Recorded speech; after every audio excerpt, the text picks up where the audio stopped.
What's popping out there, world? And welcome to another edition of TJ Sports Nation, presented by your boy TJ, straight out of KC. Just want to wrap real quick, man. Day one, NFL wildcard week, man. And we witnessed some shit yesterday on Saturday, man. So it just becomes one of those things to where what next? We started things off yesterday, man, with the Indianapolis Colts and the Buffalo Bills, man. That was a hell of a game, to say the least. I was very impressed, very not really surprised, but I thought that Phillip Rivers played a hell of a game. And what would have probably been a huge audition for him to cap off what might happen to him next year, if he's just gonna retire or if he's gonna come back. May end up playing for another team though. So we watched the Colts shit sink. Then you move on to the second game, man. Another interesting matchup. The Rams and the Seahawks. I was very appalled, to say the least, because a lot of people had the Seahawks winning that matchup. A lot of people had the Seahawks going all the way. You know what I'm saying? Seattle was picked to go all the way, man, by a lot of teams. By a lot of fans. But what happened yesterday was I seen them have trouble offensively, getting things going, and defensively, they had trouble as well. Now, the Rams came into the game, and their starting quarterback, Jared Goff, was supposed to be out. And the starting quarterback, I can't remember the cat's name off the top of my head, ended up hurting his neck early in the game, which brought Jared Goff in, which totally changed the dynamics of the game. I don't think Seattle was prepared for it.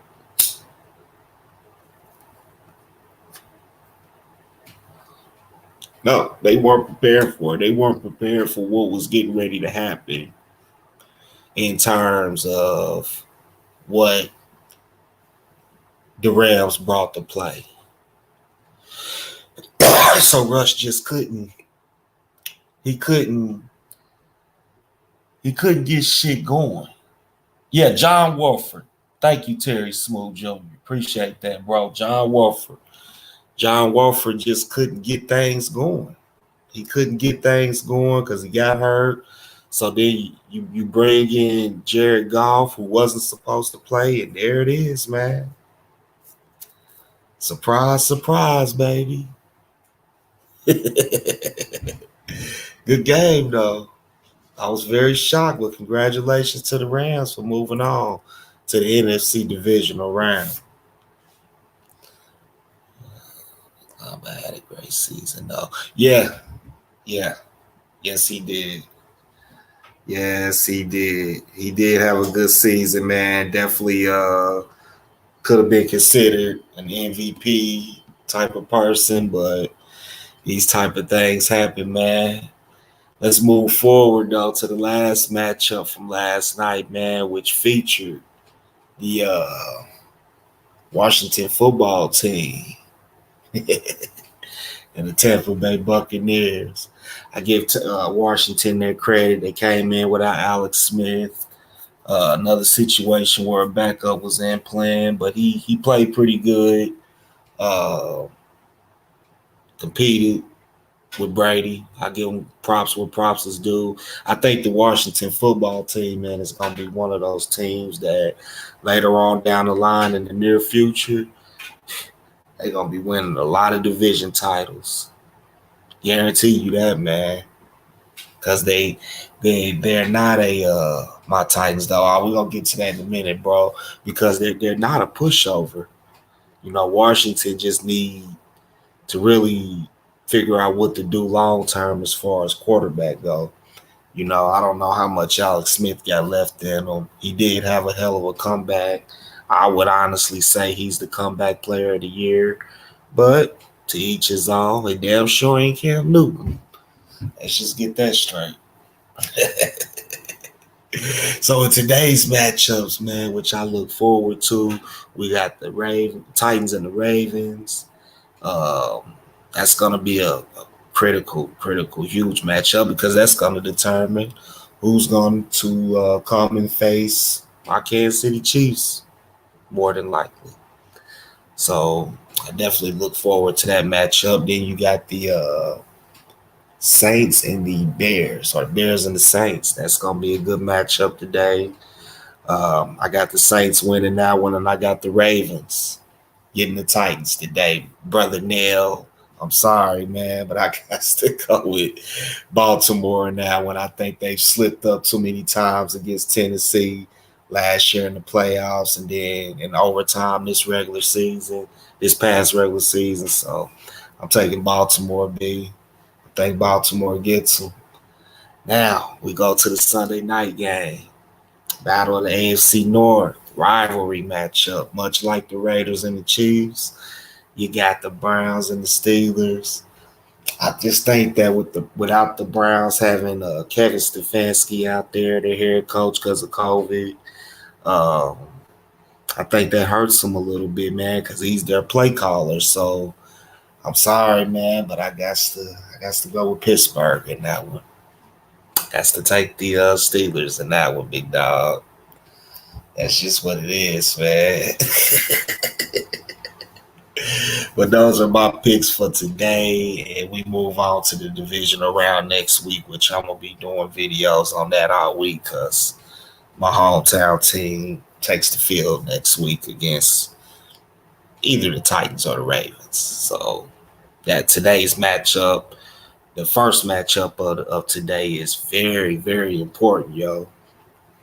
So anyways, man, let's cover a little boxing real quick, man. I woke up in the wee hours, man, just had a lot of this shit on my mind. I said, fuck it, man, I might as well go live, man. So let's cover a little bit of this boxing, man, because I've been hearing a lot of channels talk about, who's the A side between Errol Spence and Terrence Crawford.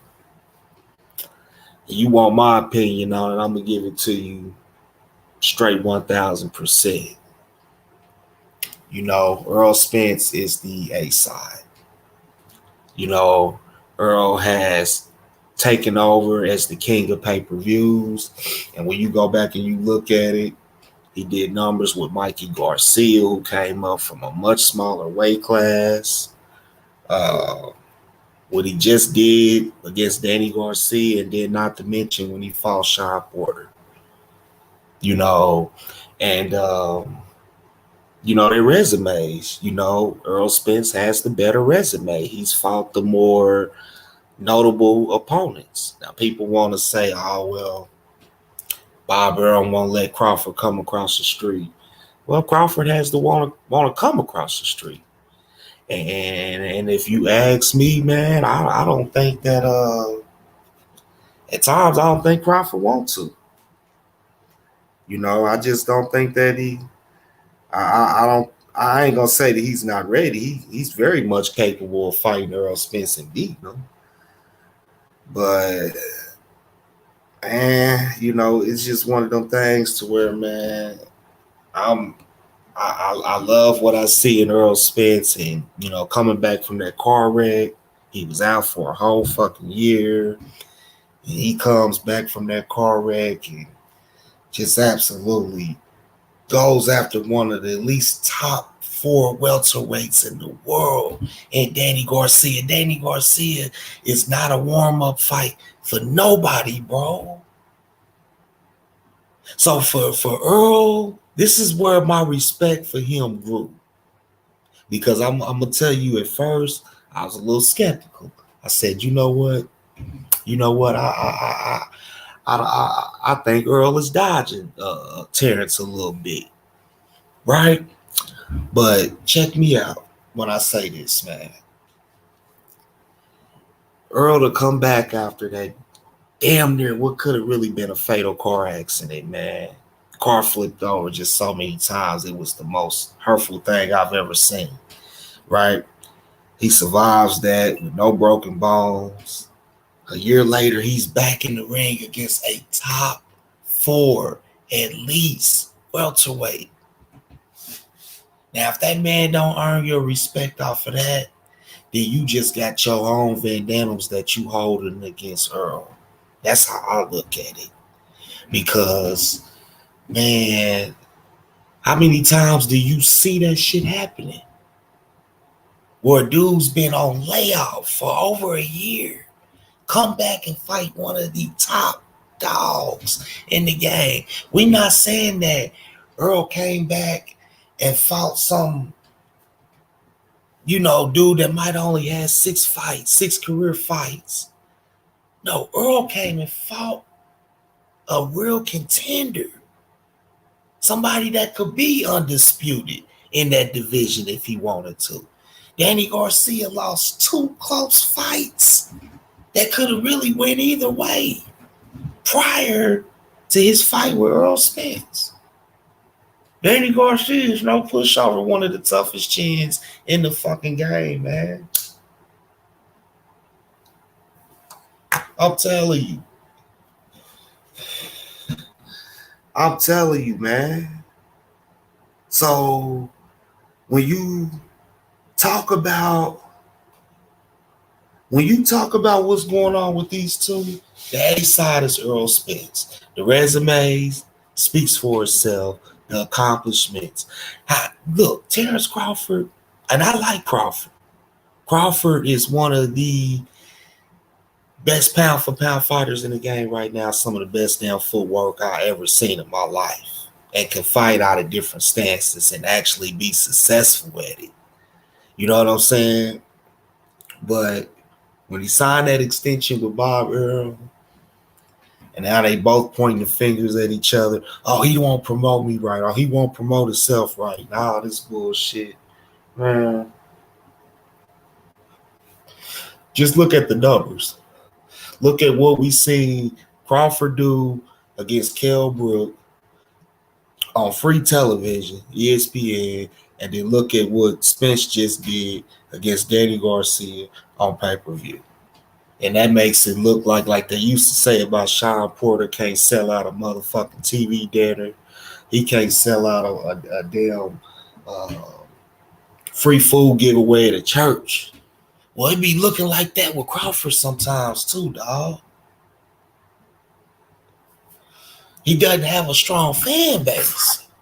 So for him to say that he needs a 60-40 split, I disagree with that. I think the A side is Earl Spence. And, 50-50. No, it should be 60-40 because Earl Spence is the bigger draw between these two. That's just what it is, man. You can't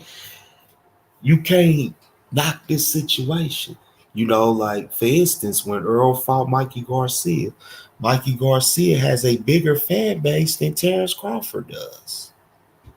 Realistically, when you really think about it, Mikey Garcia has a much bigger fan base than Terrence Crawford does. In a lot of ways, Danny Garcia has a bigger fan base than Terrence Crawford does. So, Mr. Crawford, what makes you think that you're the A side, my brother? Nah, you better sit down and take these notes. You the B side, baby boy. That's just what it is, man.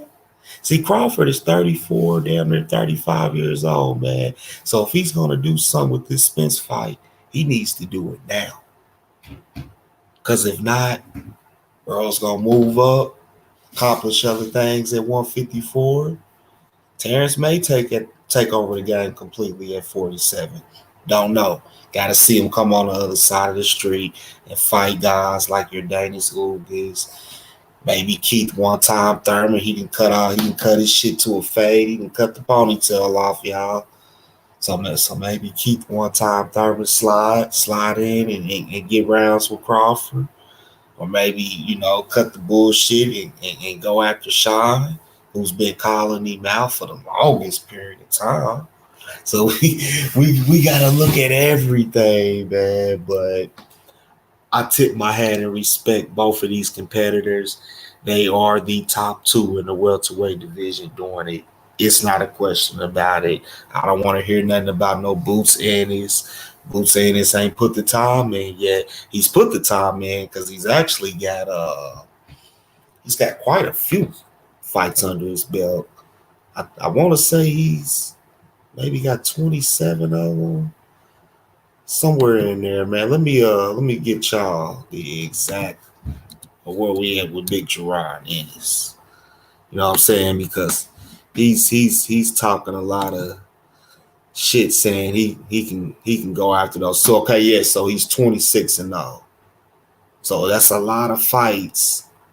But when you look at his resume, really I'm giving him the one notable name, and they ended up being a no decision. It was his last fight against Chris Van Heerden, who is actually Earl Spence leftovers.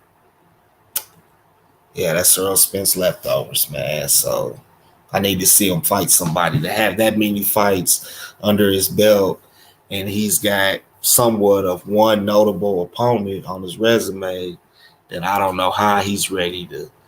If you want to just talk about talents wise, he's definitely got that young cat out of Philadelphia, but I just don't know if he's ready for those two, man. Those are the kings right there doing it right now, man. So, definitely interesting, but I say that Earl Spence is the A side when it comes to those two, man. And that's just what it is. So, argue with me if you want to. That's on you. But the pay-per-view sales and the resume, to me, that plays a part in how big the bag is. Jerron is a true beast. Jerron is ready for Keith. Sean Orton, he been ready. He calling for all the smoke. I feel you on that, my brother. I feel you on that. I think Jerron is going to be a force to be reckoned with. But my question is, which one of these cats is he's going to finally step up and fight? You know what I'm saying? We need to see him fight one of those guys to really show that he's got leverage and that he's definitely ready to call one of those cats out. Because me personally, I don't think we're going to ever see him in Earl Spence fight. Possibly him and Crawford, but because I don't see Crawford going past 47. I just don't. But, hey, it is what it is, man. I guess we'll see, man. But if you don't know about Jerron Ennis out there and you hear this, man, make sure you go check him out. Because he is a dog, man. He is a dog.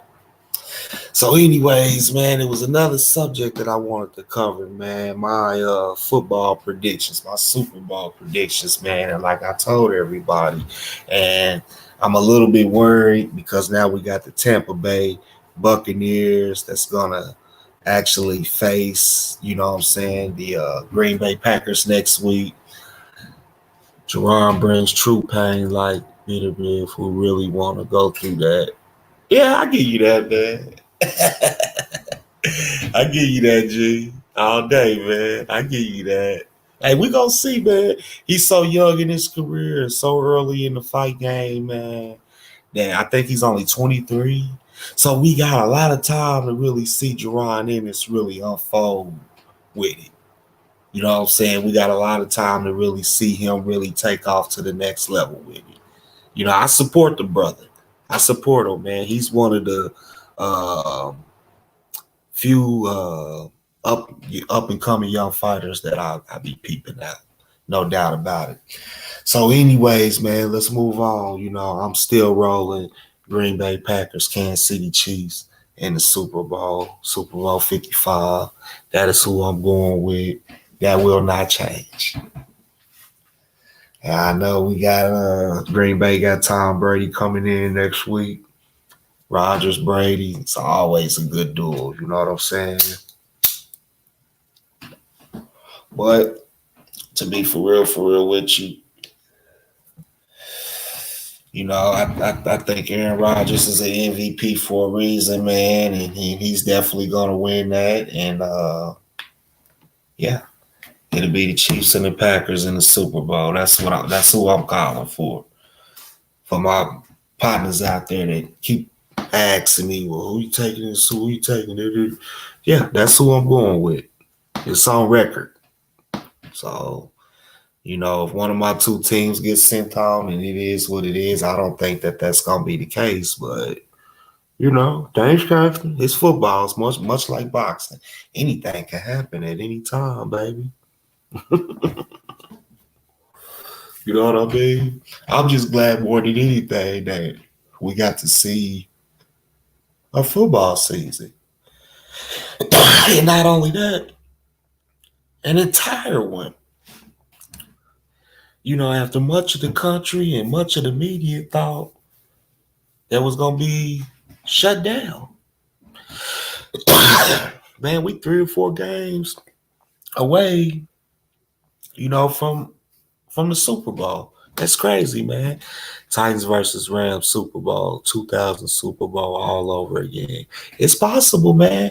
The Rams showed up yesterday and surprised the hell out of me, dog. Man, I gotta give you that one, man. The Rams showed up and surprised me, man. They really did, man. But I can't. I don't know if they got what it takes to go all the way. That's the question that I'm wondering right now. Do they really got what it takes to go all the way? Man, we gonna see, brother. We gonna see. But that would be a good Super Bowl. I'm always roll with my hometown team, you know, especially when they in position to win it. But Titans versus Packers, that would be a mean Super Bowl too, man. But like I told you on the other live the other day, bro, be real with me now. Do you really think the Titans is gonna get Lamar and them 3 times in a row?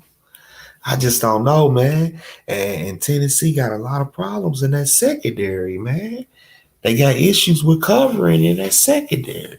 So you look at Lamar coming into this matchup with Marquise Brown, Dez Bryant, Boykin. Man, look at all those weapons you got, man. Then that mean-ass run game with J.K. Dobbins, Mark Ingram. Come on, brother. Let's be real, man.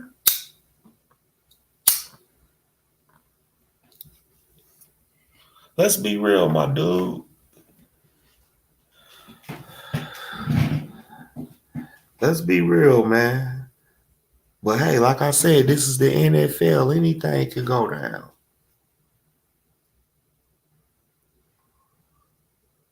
Anything could go down, man. But yeah, today is NFL Sunday, NFL Playoff Sunday. And let me tell you something, man. Let me tell you something, man. We talking sports today, baby. You know what I'm saying? I'm going to cook for about 15, 20 more minutes, man. Then I'm going to come back on later on tonight after the ball games is over and do a playoff recap. Because we talking sports today, baby. You hear me? We cooking today, man. We cooking today, baby. So we gonna see. We gonna see, man. But I love this time of the year. I love it, man. I'm glad we get to see it. I really am, man, because I didn't think we was gonna get this far. I really didn't. I really didn't, man. So I'm glad y'all joining me so early in the morning, man. About to go grab some breakfast. Check out who else might be on. And hey, you're always welcome on this platform, man. Maurice Hooker name coming up. You know what? I heard that he's supposed to be fighting that young up and coming cat, Virgil Ortiz. Virgil Ortiz is like 15, 16 and or something like that. He's been kind of speaking on Terrence and Earl a little bit too, man. But much like Jerron Ennis, I gotta see him fight somebody notable. Even though Maurice Hooker will be coming up to welterweight, I still think that makes for a good matchup. But I think it's more of a dangerous matchup, to say the least, for Maurice Hooker than it is Virgil Ortiz. That's what I think. And I think Virgil Ortiz gets him at 47 all day. But I like Maurice Hooker. Maurice Hooker bang it out with you. So that's one thing I've always respected about him. You know what I'm saying? But I'm glad to see that he's moving up, and if they make that fight happen, man, Virgil Ortiz versus Maurice Hooker, welterweight, that'll be a pretty good ass fight, man. That I definitely would support 1000%. You know what I mean? Definitely would support. So we're gonna see if they can get together and make that happen, man. We're gonna see. I hope that they do, though. I think that that's a good fight, man. And to have Maurice Hooker moving up the welterweight, that's big for the division too. Can you imagine a fight with him and Jerron Ennis? That'd be a good one, man. That'd be a good one, dog. It's a lot of welterweight is my favorite boxing division for a reason. You know what I'm saying? Because everywhere you look, there's competition. When I first started following boxing, because I had took some years off from it, I had stopped following it probably about 10, 11 years. When I first started back watching it, of course, I took interest in the heavyweights. Well, when I started watching them young bangers that was coming up at that time, like Earl and Crawford and, Swift and Keith one time, when I was watching them cats, I said, man, this is a competitive division. Now, if you get these niggas in this division to put this shit on paper like they supposed to and make these fights happen and stop worrying about trying to go undefeated, everybody want to be like Floyd, man. Everybody want to have a O in a loss category when they retire, but it ain't going to work out like that for everybody.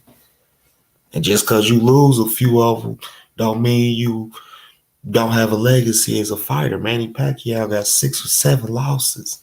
Man, you honestly gonna sit here and tell me that Manny Pacquiao ain't going into the Boxing Hall of Fame one day, that he's not already a Hall of Famer? Get the fuck out of here with that shit. He very much is, man. Very much is. Because he's a competitor and he's proved it in his resume and the opponents that he's fought in his career. Yeah, that's enough said right there. These youngsters coming up in the game, they want to, I got one loss and that's going to solidify me, man. Stop. Muhammad Ali had, 5 losses, if I'm not mistaken. One of the best damn fighters to ever do it, man. In my eyes, the best fighter to do it. Now, some people say Mayweather. I say Muhammad Ali. There's no question on that. So I don't want to hear that shit, man. These youngsters got to get that shit out of their head. You know what I'm saying? Let's cover my boy, man, Tank Davis. Let's cover Tank Davis, man, and Devin Haney and Teofimo Lopez and Ryan Garcia and that big ass circle we got going on there real quick, man, before we get out of here for this morning session. And again, I will be on after the Sunday night playoff matchup between the Browns and the Steelers to recap that. But Let's go into that a little bit, man. Out of those cats, and you can't forget about Shakur, and you can't forget about Gary too, man. You just can't. I think all their names need to be in that equation. But when it comes to that round robin table, right there, sitting at 135. Hey, listen to me, man. Shakur Stevenson is that deal.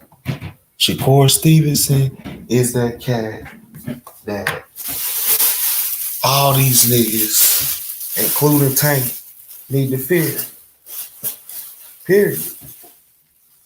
Including Tank. And I'm gonna tell you why I'm saying that about Tank. I like Tank.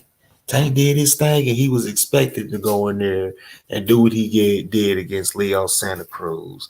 Because I'm gonna be honest, Leo Santa Cruz has no power. He just throws a lot of punches. That's it.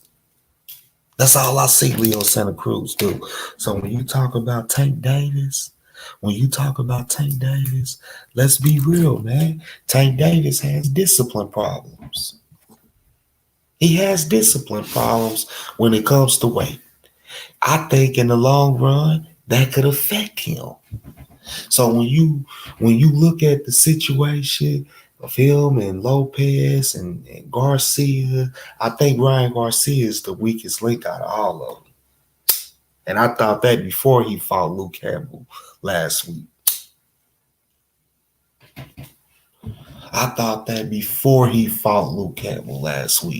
That Ryan Garcia is the weakest link out of them. But I think Shakur Stevenson is the strongest one out of them. Maybe not physically, but, career-wise, I think, he's going to be that deal. Even over the likes of Devin Haney, who can outbox motherfuckers. He may not have that real knockout power, but little Devin Haney can outbox motherfuckers. But I just think Shakur Stevenson is on a whole nother level, man. Real shit. I think Shakur Stevenson is on a whole nother level, dog. Young man is talented. He really is. And when you talk about Teofimo Lopez, no doubt, much respect to him. I don't like how he kind of came at Deontay about some shit that got said or whatnot. Basically saying Deontay needs to stop whining like a bitch, but because Deontay Wilder is my favorite fighter. But at the same time, when you look at Teofimo in the division, he's got a lot of the belts right now. So somebody got to get that man out of the way. I think he needs to take that fight with Devin Haney, and if he does, it's really a 50-50 fight. If you really think about it. You know what I'm saying? Between Haney and Lopez, it's a 50-50 fight, man. But if I had to pick, if I had to guess between the two, or who I think is going to win that fight, I got Devin Haney outboxing him, man. Here's how I got that division weighed up, right? I got Shakur, I got Tank, right? I got Dev, I got Teofimo, and I got Ryan Garcia. But then we can't forget about Gary Russell. Why ain't nobody mentioning Gary Russell, man? It's like Gary Russell's irrelevant. So we got to see where Gary Russell going to slide into this equation with these cats too. Because I believe he's going to slide in somewhere.